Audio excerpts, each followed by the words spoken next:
Assalamualaikum warahmatullahi wabarakatuh. Ketemu lagi dengan Kak Furkon di channel Arif Furkon. Untuk teman-teman yang baru bergabung atau baru menemukan channel ini, silahkan ditekan tombol subscribe dan bunyikan lonceng supaya teman-teman mengetahui secara cepat pada saat Kak Furkon mengupload video yang terbaru. Oke, pada video kali ini akan terbahas materi persamaan kuadrat kelas 9 SMP.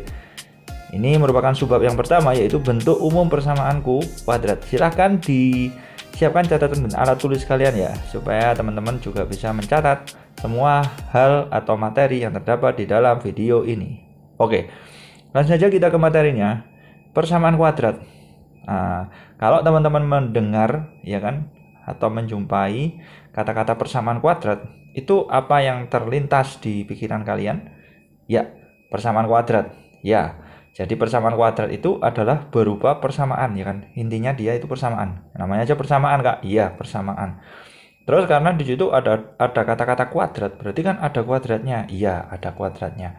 Jadi, kalau kita simpulkan teman-teman, jadi persamaan kuadrat itu ciri-cirinya itu seperti ini. Jadi yang pertama itu dia berupa persamaan. Apa itu persamaan, Kak? Iya, persamaan itu adalah sebuah aljabar ya kan, sebuah bentuk aljabar yang dia itu ada ruas kiri sama ruas kanan, itu sudah persamaan dan ada tanda sama dengan biasanya. Seperti itu ya teman-teman. Jadi ciri yang pertama persamaan kuadrat itu dia berbentuk persamaan. Kemudian selain berbentuk persamaan, dia itu pangkat tertingginya itu adalah pangkat 2 karena kuadrat. Seperti itu teman-teman ya. Pangkat tertingginya ini Kak Furkon tuliskan, pangkat tertingginya itu adalah pangkat 2 karena persamaan kuadrat kan. Oke, tertingginya adalah pangkat 2 seperti ini, bisa dipahami. Nanti ini Kak Furkon tuliskan bentuk umum dari persamaan kuadrat itu seperti ini. Katakanlah jadi mewakili 2 poin ini, dia itu berupa persamaan dan pangkat tertingginya adalah pangkat 2. Atau jika ditulis bentuk umumnya itu seperti ini. Ini Kak Furkon tuliskan bentuk umum menjadi kayak gini.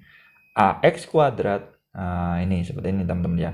AX kuadrat ditambah dengan BX, AX kuadrat ditambah dengan BX ditambah dengan C sama dengan 0.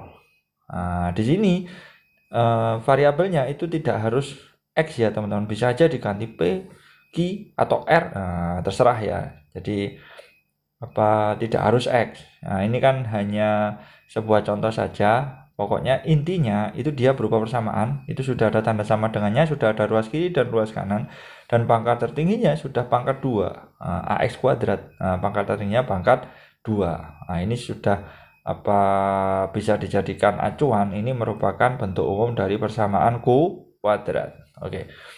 Dengan di sini Kak Furkon kasih keterangan ya kan? Bisa kasih keterangan bahwa nilai dari A itu adalah koefisien dari X kuadrat. A itu adalah koefisien X kuadrat, kemudian B itu adalah koefisien X. Seperti ini teman-teman ya. B itu adalah koefisien dari X. Seperti ini. Kemudian bagaimana dengan C? C itu adalah sebuah konstanta, atau istilahnya itu dia itu berupa bilangan, tidak ada variabelnya, itu disebut konstanta. Di sini A-nya nggak boleh 0 ya teman-teman. A-nya nggak boleh 0. Mengapa Kak? Kalau A-nya 0, dia itu bukan berbentuk persamaan kuadrat, tapi persamaan linier ya kan. 0 kali sesuatu kan 0 lah, berarti kan nanti hanya ada BX plus C ya, tidak jadi persamaan kuadrat lagi, tapi persamaan linier. Dengan demikian kita simpulkan bahwa A tidak boleh sama dengan 0. Oke, bisa dipahami ya teman-teman. Oke, ini ada contoh soal untuk supaya teman-teman lebih paham ya tentang bentuk umum dari persamaan kuadrat. Intinya kita harus mengetahui sih nilai A, nilai B, dan nilai C-nya. Pokoknya A itu adalah koefisien X kuadrat, sesuatu yang melekat di X kuadrat. B itu koefisien X, sesuatu yang melekat di X, dan C adalah sebuah konstanta. Oke, jadi misalkan Kak Furkon punya persamaan kuadrat. Oke, katakanlah persamaan kuadratnya adalah seperti ini.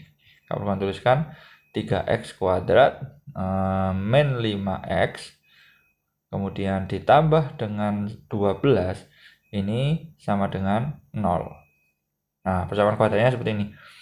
Lah, yang ditanyakan adalah tentukan nilai A, B, dan C-nya. Nah, bagaimana teman-teman?